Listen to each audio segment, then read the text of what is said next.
that is blockchain gaming. And the question being posed, the next evolution, is this the next evolution of gaming?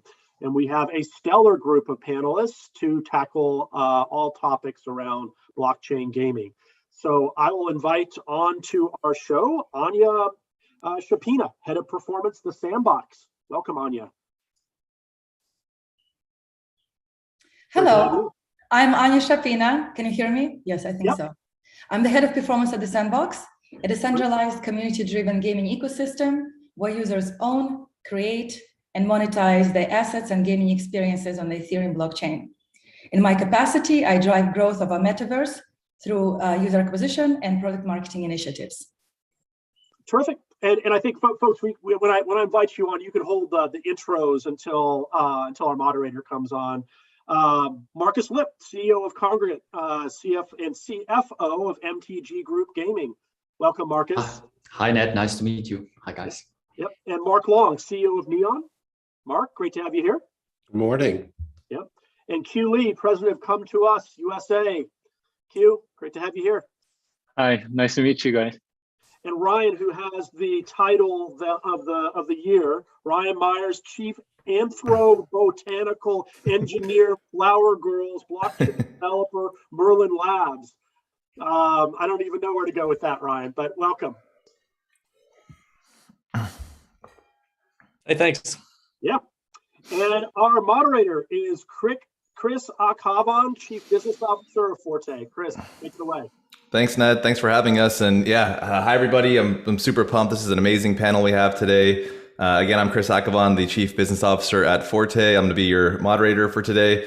Got plenty to talk about, so why don't we just jump right in with some intros. I'm going to ask each of the panelists to just introduce themselves and also just talk about what they're currently working on within blockchain gaming. And I'm just going to go on the order of what I see on my screen, which means Marcus, you're first.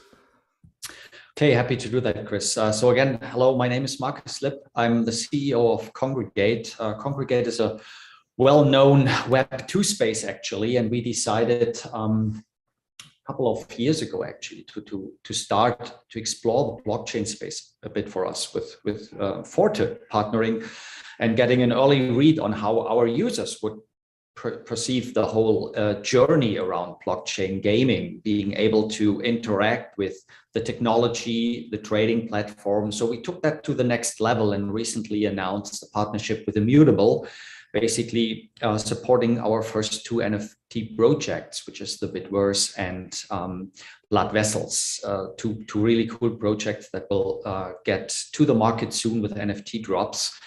And we are all into it, kind of planning really to bring Web2 into Web3 for us as a platform. Awesome. Thank you, Marcus. Anya, I think you're next on my screen. You already introduced yourself. Maybe talk a bit more about the Sandbox. Yeah, the Sandbox is one of our metaverses. It's one of the more established metaverses. Basically, it's a game, it's a creator tools, and we're also known for land that people buy and own and develop, and also for our token Sand. And we've had a very exciting few months. Sandbox had been closed for gameplay for years as we've been developing and building up. And then we just had our Alpha Season 1 in November, December. We just had our Alpha Season 2 in March, and wonderful things are coming in Season 3 that will be in the summer. And then, it will just continue evolving from there. And I'm enjoying growth minus social media and community. Awesome. Well, have to go visit Snoop Dogg in Sandbox soon. Oh, it's one of the best experiences. I highly recommend. You can even be a Snoop Dogg in the Sandbox. Super cool. All right, thanks, Anya. Mark, you're next. I am Mark Long, CEO of Neon. We're the producer of Shrapnel, the first AAA Unreal 5 first-person shooter on the blockchain. We're building on Avalanche. And our game is unique in that allows players to mod at an unprecedented level. You'll be able to have the same professional tools that we do to make the game your own, and blockchain provides the attribution for UGC to the players to be able to get revenue for their creations. Very cool. Yeah, I love the focus on community generated content. Q, you're next. Hi, I'm Keely, president of Come To Us USA. Come To Us is a mobile game publisher, one of the first in the world. We were around since 1998. We have a title called Summoner's War. Our recent move into the blockchain space was creating a blockchain gaming platform called C2X, and we're planning to have 10 titles launched by the end of the year. We're also actively investing into a lot of blockchain ecosystem and gaming companies, and we have a portfolio of around 20 companies so far. Awesome. Great to have you here and excited to see C2X continue to roll out. And then last but not least, coming to you from Croatia, Ryan. Yeah, hey, nice to see everyone. My name's Ryan Myers. I'm the Chief Anthropobotanical Engineer for the Flower Girls. That's kind of a wild title that we obviously made up. But kind of my job is the gamification of the Flowerverse, as we call it. There's a whole system of cross-pollination amongst the 10,000 Flower Girls, and they have a simulations where they get DNA and whatnot from pollination with flying companions and stuff. It's really fun. Before that, I've actually worked in schools most of my life. So I just love the newness of the blockchain and all the technology here. I'm just really excited to be here. Good stuff. Thanks for being here. All right, jumping into the first question I had for the panel. Much of the early discussion around blockchain games has been really focused on the play to earn model. So my question is play to earn sustainable? Do we think it's sustainable? And just kind of more broadly, how do you see blockchain game economies evolving over time? And maybe I'll start with Mark on this one. Yeah, the current versions, the early leaders, Axie, Infinity, Gravita, Pegasi, are not sustainable. They've required, kind of a pyramid scheme of new players and scholars to come up underneath them to sustain their economies. Gravita, for example, last month, the buy-in for 3 crabs is $8,100.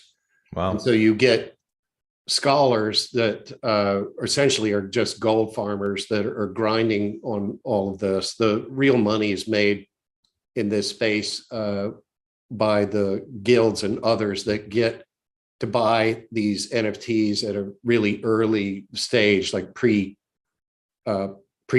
not public sale, and their returns have been fantastic. But there's a wave of legit, real game developers making games for the blockchain coming. Up till now, it's been predominantly blockchain developers, and they're all kind of recapitulating the CryptoKitties model. But what we've seen after the collapse of Axie Infinity, Smooth Low Potion, is the community moves rapidly from one game to the next to get in at the earliest stage, to get the earliest return. And that window is closed from, like 6 months, 3 months. Now it's down to about 1 month, and the players move on to the next version of the game. Marcus, do you agree with that take or anything to add? Yeah, I think Mark is right here. I mean, for us, it is, let's say, a bit more of a play and earn discussion, right? We see it's probably a bit too early for pure blockchain related games. So we kind of take the step to really take existing IPs from the Web 2.0 space and kind of enhance the journey for our gamers to actually get into digital ownership, allowing them to own the characters, the avatars, to take them into the next game or from game to game, to go a bit deeper on the experience while still allowing the existing community that might not be ready yet to interact with NFTs to still have fun on the side with their games, right? So we don't want to disturb that, let's call it, peace between both sides, while still allowing those who are actually looking forward to approach a bit further and experiment with NFTs, getting into it. As I mentioned earlier, with everything we saw on the platform and users being interested and willing to trade items, this is really something that is, in my opinion, the next step. It's still early stage, so let's give it a bit time. The tech, everything around it might still be a bit too complicated, the wallet creation, but we will get over this. It's kind of still early stage, so I'm not concerned. a great point. Yeah, it doesn't even feel like we're in the first inning yet. The game hasn't even really started. Exactly. Ryan, anything to add on this? Yeah, I think they're right. I mean, what I'm seeing so far with the play to earn, like, honestly, it looks like it's taking kind of the worst parts of gaming that exist and focusing on those, in terms of like the gold farming and stuff, rather than like adding interesting technology to the part that people like. I've, for I guess the last 5 years, run a community and a Chrome extension for MLB The Show for their like experience of buying and selling cards, and people enjoy that experience. It's not that the economy, I think, is something that people enjoy being a part of, but they don't typically want that to be the only reason anybody's playing the game. It's just not fun anymore. So I think that like the focus on fun has to be first when it comes to games, and then after that you can add in the interesting stuff. It's a great point. It always comes back to fun for sure. My next question, kind of related to this, is I think it's kind of fair to say that blockchain games as of today are still largely played by crypto native users whose primary motivation is yield farming or play to earn. We touched on that a bit in the last question. I'm curious to hear maybe Q, your thoughts on when do we see blockchain gaming reaching more mainstream users and more mainstream gamers? Yes, I think one of the things that we keep on forgetting is like how long it really takes to create a great gaming experience. Like for us, like typically it takes around 3 years to 5 years to develop a game. And when you look at like when this whole like Web3 movement started, like a lot of companies are just getting started, So I think the true good experience says we'll still have to wait about 2 or 3 years in order to see like high quality Web3 games being delivered to the market. That's one of the things that I would like to mention. And in the meantime, I think there's still so much friction. As Marcus mentioned, I think there's so much friction that we have to solve, like just from the whole like creating a centralized exchange account, creating a wallet, and all of those. I think the fact that we have to do all of those things upfront before even playing a Web3 game is kind of in the wrong order. I think we have to get them into the game first, and then make them grow into it. And I think that's what a lot of our focus is. And in the meantime, we're transitioning a lot of the Web2 games into the Web3 game while we bring the true Web3 experiences to the market. Yeah, great points there in terms of it takes a long time to develop good games, and then also takes time to really smoothen out those on-ramps. Kind of reminds me of the early days of free-to-play when people were started to figure out how to make good tutorials. Marcus or Mark, anything to add on to your last answers kind of in relation to when we see more mainstream users coming into blockchain games? Yeah, I agree with Q on that. I think we might see a bit, early projects really getting into it probably closer to 23. It seems to me like 1 month in crypto or in crypto gaming is 7 years on Earth at the moment, right? So everybody is ramping up, doing some cool things. IP holders kind of waiting on the side, still monitoring, but kind of getting ready. And we even see the first moves. I'm still very impressed by what kind of the music industry is currently doing with crypto, right? What you see on Gala, for example, with Snoop Dogg, or on Sandbox with the avatars. I also have one, by the way, and it's incredible. I think it's really showing what you can do and what kind of problems technically could get solved, while other problems might occur from that, right? But like we discussed with wallet creations. So it still needs a bit time, but I expect 23 to 25 will be certainly the hot phase of this getting into the market. But the first things may be really manifesting around established games being tokenized, and deeper projects seeing the scene in 23. Good points. And yeah, it totally makes sense on music kind of being a leading category. Also, I would add sports to that as well. Mark, anything to add on this one? Yeah, I thought your point about free to play is really well taken. It's easy to forget, but when I first saw free to play in Korea, I was like, whoa, this is going to be big. But the games were all crap. There were these small publishers that were taking Asian games and just localizing them, and they just weren't competitive with anything else out there. So we were all initially pretty dismissive. Even a game like Crossfire, which is like the worst FPS I've ever seen, but has gone on to do 12 billion in revenue since it launched in 2011. I think the first movers will have the same kind of advances here, and I agree with Marcus and his time frame estimate. That's about when I think the market gets matures more seriously. Good stuff. Let's move on to my next question. I'm going to direct this one to Anya. And my question is, there's still a lot of skeptics out there. And so if you come across a game developer, just kind of a general blockchain skeptic who's not embraced the technology, and they ask you, like, why can't all this stuff just be on my own central server instead of on a blockchain? How would you answer that question? Well, I think blockchain is not for everyone to embrace, actually. Maybe it's a controversial opinion and I'm not qualified, but I'll explain. So traditional digital assets and NFTs are similar on the surface, but they're also very different. And NFTs and tokenomics offer so much more, but it comes with unique challenges. So as a developer building on a blockchain or moving towards a blockchain, you have to abandon the old mindset where you build a moat around your game, bring users in and keep them in there for as long as possible. You have to leave behind all you know about game economy as well. You don't just tokenize your game. Tokenomics itself is a community building tool. So you no longer solve for LTV, running an inflationary economy with a storefront.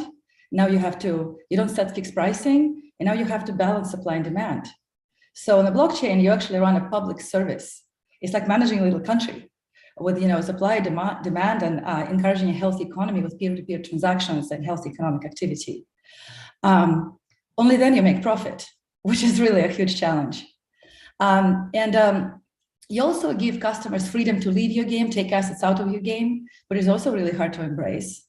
And also you have to welcome players from other blockchain games and projects. So basically it's a community-based mentality. So if as a developer, you're ready to embrace it and embrace all the uncertainty and relegate control to the community, then it's for you. But for those who can't embrace it, maybe you should just keep it all on your servers. Yeah, that makes a lot of sense. Yeah, and you bring up great points in terms of how big of a mindset shift this really does require to really understand the potential of this technology in gaming. Ryan, anything to add on in terms of how you would answer skeptics? I mean, I think that Anya's right, and it's not even just that not everybody, should be developing on the blockchain. It's like it's not the tool for every problem. Like it's always going to be a both and. A distributed computer developing for the blockchain is like developing for like a chip on a device. A lot of the time, you're very limited in the amount of processing power and memory and the speed that transactions can occur in, even on the quicker networks now. Like as long as you're distributing across a bunch of computers, it's never going to be as fast as a computer. So yeah, figuring out those places where the blockchain makes a lot of sense to add it in, and how that decentralization can build the environment around games, I think is crucial. Not like making sure that everything about a game is on the blockchain. Yeah, that makes sense. Thanks for that. That's helpful. All right, let's flip over and talk about tokens. Definitely always an interesting topic, and certainly a volatile market we're going through right now. My question here, and maybe we'll start with Q, is like a lot of blockchain games have been issuing their own tokens, but then you also have tokens like ApeCoin that are seemingly attempting to be like a multi-game token. Putting regulatory issues aside, do you think every game should have its own token, and how does this play out long term? Yeah, so I think I think most of the games will have their tokens. Some of the games will just have NFTs, or they might just use the native blockchain tokens too. But I think it's important to have control of your economy. So having your own token is definitely important. But even when we invest into projects, it's really hard for us to invest into just a token, because what if that game fails? So if it's a single game token, and as you mentioned about the earlier examples, if it doesn't scale to a certain degree, it's really hard for a token to continuously survive. And I think that's one of the reasons why it's important to have multiple games tied into a certain token, or have like sub tokens for those tokens. And yes, so I think it's something that we're still figuring out, but I think we're seeing like more and more examples on how risky it is for a single game to have just have one token. And as an investor, it's really hard to invest into those type of projects. Yeah, and you bring up some great points on scale. I think people underestimate how hard it is to actually have a liquid token and to make a market around that. Mark, any thoughts to add here? Yeah, I am reminded that always that tokens or gold coins have been a part of gaming going all the way back to Super Mario, but the real game changer is now they have real money value. I think it's interesting to think of these tokens as XP when you think about it, because they represent my time and skill that I invested in the game, and being able to convert that XP is a very powerful idea. NFTs are probably the more salient point here. If I'm going to collect like a Lego box of NFTs, for example, in my game, an assault rifle might have an NFT magazine, a suppressor, a stock, and I come out of a session with all of this, it's worth $1, but I already have a couple of suppressors and magazines. I don't need it. How's that supposed to work? How am I going to exchange the value? I'm not going to do like on OpenSea and sell them individually. I believe we'll see the emergence of markets that are kind of like GameStop, where you go in and I trade in 3 games, get $15, and I apply it, or used to the new game I want to play. I see marketplaces using automatic market makers, kind of like a coin machine at the grocery store. I just dump all these things in, and then I walk out with some value, but they take a transaction fee for it. And then they're going to turn around and sell that collection like as a platinum collection for Shrapnel in my game. Hey, buy this $20 collection, which is really worth $200, and you entered the game leveled up. I'd see this as one of the most exciting economic changes to our industry. That's super interesting. And yeah, I mean, we definitely haven't even scratched the surface on these kind of marketplaces. Ryan, anything to add on here? Yeah. So a lot of the talk and the focus about tokens on the blockchain tends to be around the economics of it. Like the dollars to tokens sort of thing. But one of the opportunities that tokens provide is governance models, which in gaming could be really, really cool. If there's a token, like Mark was saying, that represents the time that you've put into the game, that XP, if that becomes equal to the number of votes that you get on features of the next version of the game, for instance, or directions that you're going to go in the future, that could be a really powerful model as well. And that has value too, to have some say. So that idea of governance, I think Sandbox definitely does that with the Sand token in terms of allowing their holder base to help make decisions. And I think that's part of the future, is that cooperative model, where it's not just like people consuming things, it's people co-creating. That's going to be a huge part. Yeah, there's That's a great point. We also have models within Animoca portfolio as well, where, to your point, where you can only earn token. It's not in Sandbox, it's not another game. We can only earn token as an XP point, and you can actually purchase it otherwise. That's really interesting. Actually, Anya, why don't we stay with you and talking about Sandbox, I think is an interesting example of this. And there's been a lot of talk about interoperability. We still haven't seen a whole lot of interoperability. And by that, I mean just the idea that you could take a gun from one game to a different game, or from one metaverse product to another. Yeah. What are your thoughts on the state of interoperability? And do you think this will be a meaningful part of the future of blockchain games? You, Chris, know it's my favorite question. Yeah, teed it up for you. Yeah, interoperability is a cornerstone of the open metaverse, is a cornerstone of the Sandbox mission. And it's like the most exciting thing for me personally. But it's not just for me personally. I think it's exciting for users, for brands, and for NFT projects and different games. I mean, the ability to port your asset from one game to another is great for users. It increases its value and utility, right? So, and then brands, imagine if you're Gucci and you're selling an NFT wearable, of course you want the customer to go and wear it in different games. That increases your exposure and increases the item's value. And then, of course, for NFT projects, it's a whole different ballgame for all of us, right? Because it opens this incredible cross-promotional opportunities. It's like we are having a shared CRM, a shared user ledger, on the blockchain. So it's actually really incredible.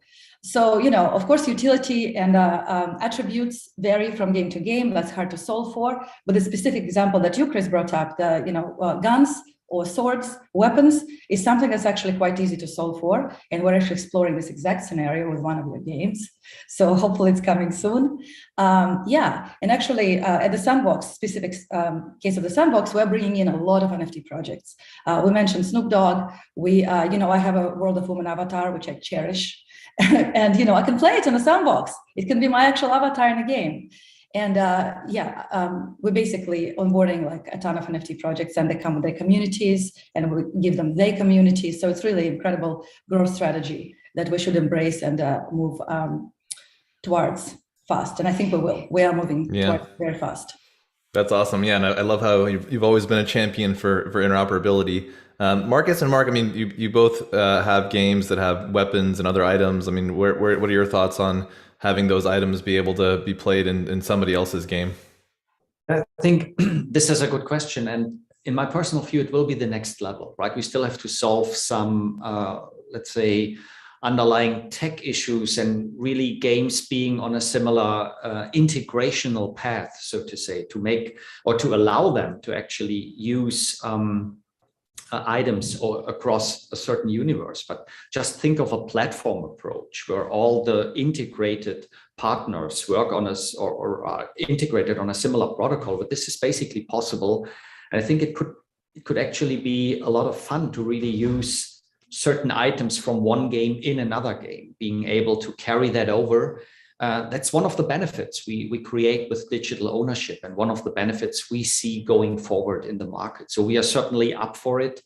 But as we mentioned earlier, a couple of things still to be solved from the tech component and also from the educational perspective. I think that is still the current stage, but we will see that breaking up pretty soon. Makes sense. Mark, Ryan, share that point of view. Anything else to add on this? Interop is a legit complaint from the gamers that are up in arms against NFTs. They're being told that it's a thing, and it's not. It just doesn't exist yet. But the composability of smart contracts is going to provide the solution. It's possible to write different file formats to the IPFS address that all NFTs have inside their metadata. And it's also possible for creators to grant permission to create and write new variants to that address. The contract can also provide economic incentives for a third party to integrate my diamond sword in the game. Just because you present it and interop is possible, what is my motivation for integrating your sword? And that can be solved by sharing revenue from secondary sales of that sword or its use in your game. But function is a completely different story. Ultimately, this all will get solved, and where we're going to be going is a world where you can just drive a car from one game into another metaverse or vice versa. This is going to require the concept of shared transactional memory, so that different games or metaverses are going to share memory space that allow for that kind of seamless handoff in real time. And that's kind of in our company, that's where our North Star is. That's where we're going to be going. So I don't want to just solve for problems today to get a sniper rifle to work in a soccer game. I want to solve for the dream I have for the metaverse, that, like Anya said, I want to go play Wonder Woman in everywhere I go, and I don't even want to have to think about that. That's great. Yeah, it's an awesome vision you just shared, and also a great answer to why blockchain and not just a central server. So thanks for that. Ryan, anything else to add on to this topic of interoperability? Yeah, I mean, I think they're absolutely right that like some standards are going to be needed just for the tech side of things, to where you can like have expectations of assets and what the metadata attributes about those things should mean in a game.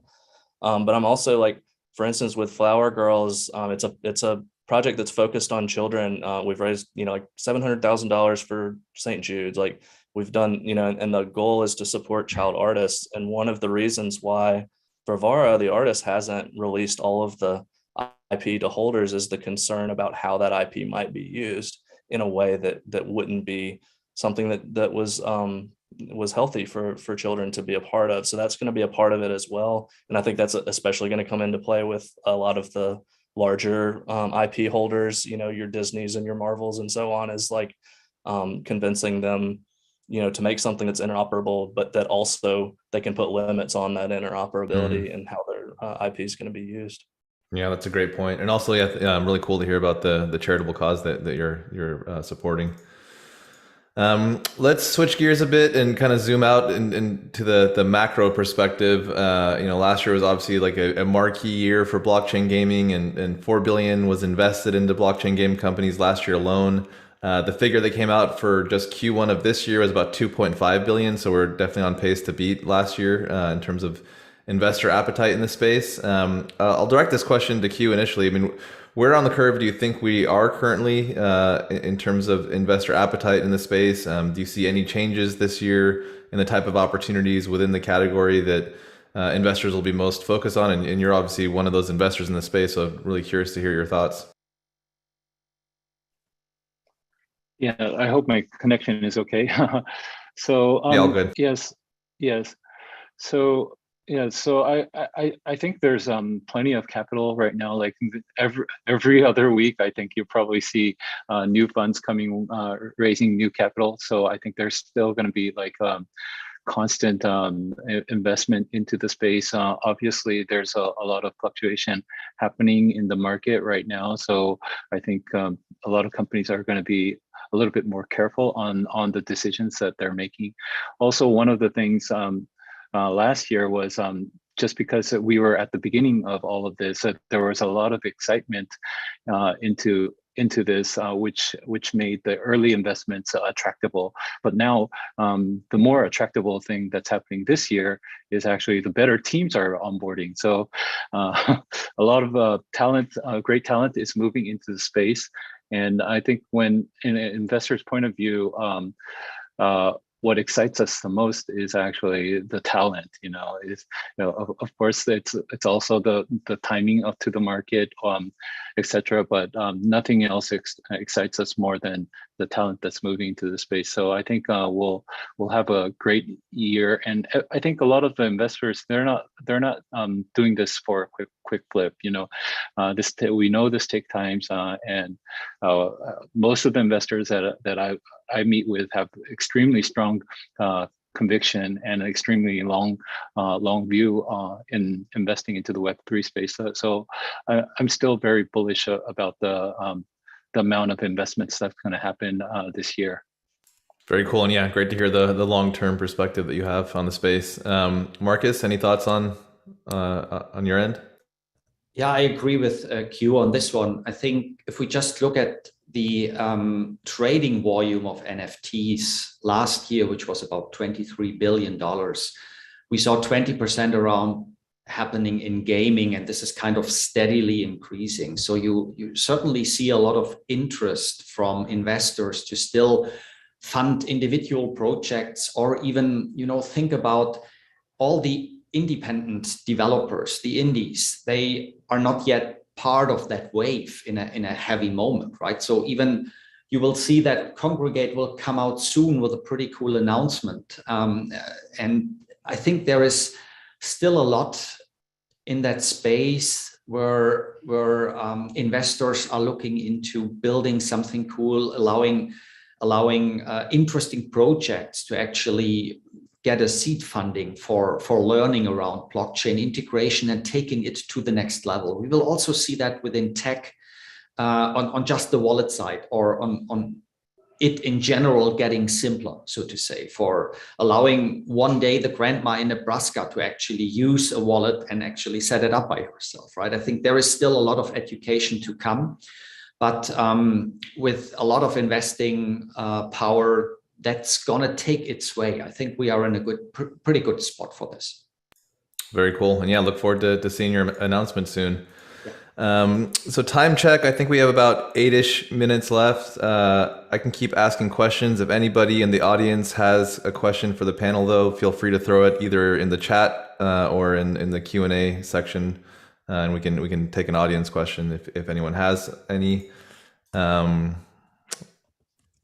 In the meantime, I'm going to move to the next question, which is actually about marketing. So I'll start with Anya on this one. Blockchain games have thus far really focused on Twitter and Discord community building as kind of the core of finding an audience in this space. Is this still where you and most of the industry are focused on, or do you see the marketing mix expanding for blockchain games? Me to unmute myself.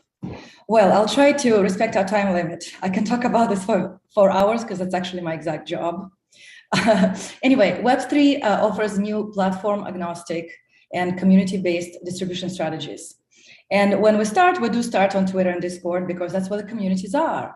AMAs, contests, drops, other ways to engage the community.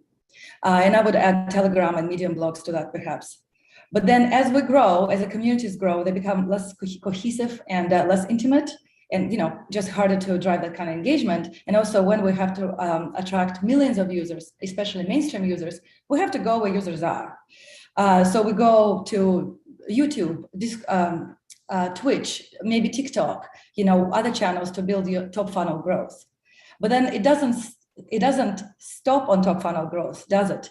Web3 projects tend to be very complex. At least the sandbox is very complex, and it really requires multi-channel, multi-platform marketing mix. So to move the users from awareness and interest down to core behavior is really a lot of marketing heavy lifting. This is where some of the engagement channels come back to play, like Twitter and your Discord, but also CRM, also live ops, also tokenomics as a marketing tool itself. And user journeys are long, and they take sometimes months for users to evolve towards a certain behavior that we want to drive. So, but finally, just one more point. I want to add that decentralization and interoperability, again, offer incredible growth opportunities. So we welcome other communities in. At the Sandbox, we really do, and they bring their communities in. And then similarly, we give them our user base as well. So that's another great growth opportunity. So in summary, while we have a lot of challenges and a lot of complexity to navigate in Web3, we have far more levers, far more channels, and platform independence. So yay we. Good stuff. And sounds like marketing teams are going to have a lot more to do. Yes, and data teams too. I think just like with free-to-play gaming, ultimately, the company that knows their users best and has the best data will actually win. Yep, that makes a lot of sense. We'll all win, of course, but we'll take an advantage. We're all going to make it, right? Yeah. A question came in from the audience. How are IP owners, for example, Marvel characters, car brands, dealing with the possibility of their IP being used across games? How do they get compensated? How do they control the use of their IP? And then typically, they license rights to one licensee for a game. Now under these new models, their IP could appear in other games and so on. Anybody want to take this question? I mean, Mark, you were talking previously about just the need to generally align incentives. Maybe you have a point of view on this.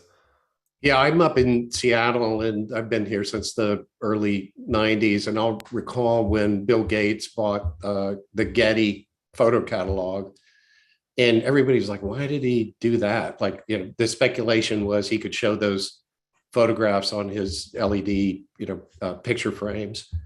But what Gates saw was a future where digital rights gets cleaned up and everything shifted from analog to digital. So now if you want a picture of Muhammad Ali for your magazine story, you have to license it from them. And NFTs provide the same provenance and attribution. So with high degree of composability in the smart contract, you're going to be able to define all kinds of things and let your IP go out into the wilderness with things like term, territory, localizations and other limitations on the IP built right into the smart contract. So it makes it seamless to do, again, what Anya wants to do, walk around as Wonder Woman from one metaverse to the next.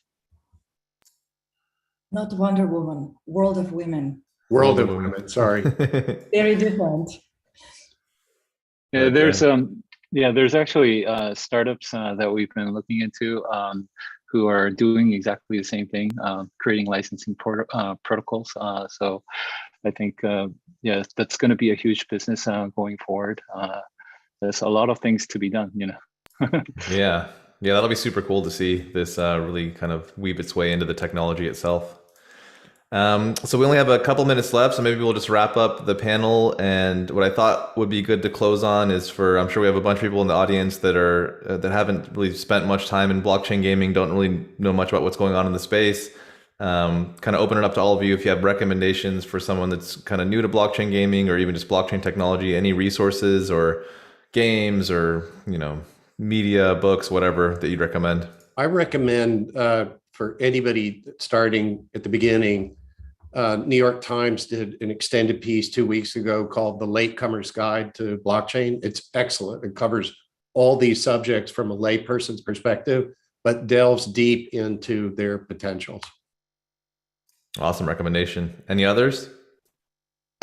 So I like to understand things in a chronological point of view, and I highly recommend the book The Infinite Machine. It's a great book on like how the whole ETH ecosystem was built out and all the altcoins were built out too, and it just reads like a movie. So Nice. I highly recommend that book. I haven't read that one. I'll add that to the list. Infinite Machine. Thank you. Anybody else? I can go. I recommend the fire hose of Twitter and Discord. Yep. Given this recommendation before, but basically I think there's just so much happening, and once you start just falling into those tunnels and join a community on Discord and listen to some of AMAs with founders, it's really incredibly interesting, and that's how you learn how those projects manage their communities, and also just following people on Twitter whose voice resonates with you gives you like a lot of information, and just that starts unfolding from there. For sure. Jump right into the conversations. Ryan, Marcus, anything you'd add? I agree with Anya. Oh, go ahead, Marcus. Just real quick, final one from my end. With regards to literature, I fully agree with my co-speakers here. I think it's also important when it comes to execution to find a good partner, right? It's either a good partner that is a chain partner or a good platform partner that actually helps you to explore the space, rather than trying to sell something to you or to force you into a direction that is not letting you breathe going forward in a way you might want to. So that is I think a very important one.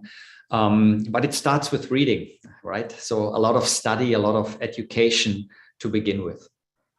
Awesome. Ryan, did you have the recommendation? Yeah, I would just echo what Anya said in terms of joining some communities, like just get involved. The really special thing about where we are right now in Web3 and in the beginning of this technology is that there are, hundreds of thousands of people who are really, really excited about it that can't find anybody in their real life to talk to about it. So when there's new people, that are really interested and want to learn about it, it's not hard to find somebody to hold your hand and to kind of explain how things work every step along the way, from the very beginning to gaining a better understanding of how to even, read and write smart contracts. I think that there's just a lot of very helpful, very enthusiastic people in the space right now. So. Very true. Yeah, I found a lot of people in the space be super welcoming. I'll throw in a couple of my own recommendations. Whiteboard Crypto is a great channel on YouTube if you just kind of like really simple video content to learn about concepts. And also I like the Bankless podcast if you just want to get more in the weeds of what's going on in Ethereum and other places in the ecosystem. So I think that wraps it up. I think, Ned, you're going to jump back on and say a few words, but thank you to this panel. It's been a lot of fun. Fantastic job moderating, and Marcus, Anya, Mark, Q, Ryan, really appreciate all your thoughts. I love the recommendation part at the end. That's great. Some interesting ones I hadn't heard of before. So really appreciate all that input. For folks, and your engagement is great. Keep asking questions and posting throughout the show. Our next panel at the top of the hour, we're going to talk all about NFTs. So, come prepared for that. We have a lot of experts. Phil Ranta is moderating. We have Chris Heatherly from Recur, Taehoon Kim from Enway, Andrew Chan from Fanatics Collectibles, and Nancy Beaton from Together Labs. So join us at the top of the hour. Thanks again, folks. Have a Thanks good one. all. See you later.